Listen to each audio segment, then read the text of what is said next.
Hormat.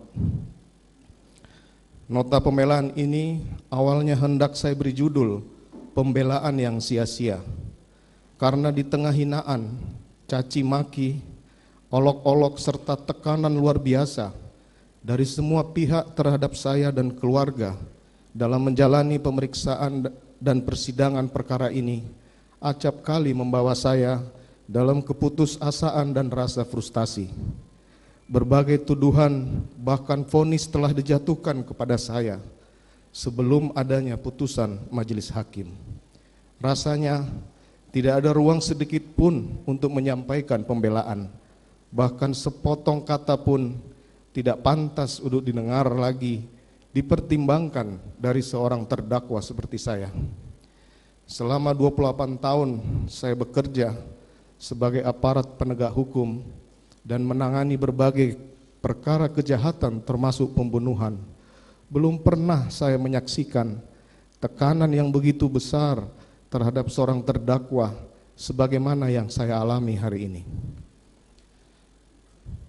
Saya nyaris kehilangan hak sebagai seorang terdakwa untuk mendapatkan pemeriksaan yang objektif, dianggap telah bersalah sejak awal pemeriksaan dan haruslah dihukum berat tanpa perlu mempertimbangkan alasan apapun dari saya sebagai terdakwa.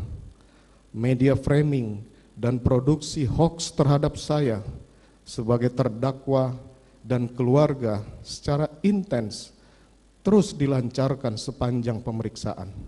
Berikut tekanan massa baik di dalam maupun di luar persidangan yang kemudian telah mempengaruhi persepsi publik, bahkan mungkin mempengaruhi arah pemeriksaan perkara ini, mengikuti kemauan sebagian pihak, termasuk juga mereka yang mencari popularitas dari perkara yang tengah saya hadapi.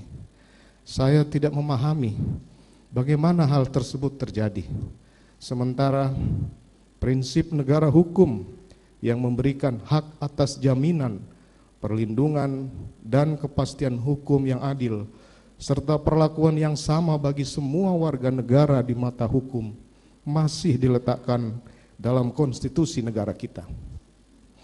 Demikian pula prinsip praduga tidak bersalah atau presumption of innocence yang seharusnya ditegakkan berdasarkan artikel 11 Deklarasi Universal Hak Asasi Manusia, artikel 14 ICCPR, serta penjelasan umum butir ketiga huruf C KUHP.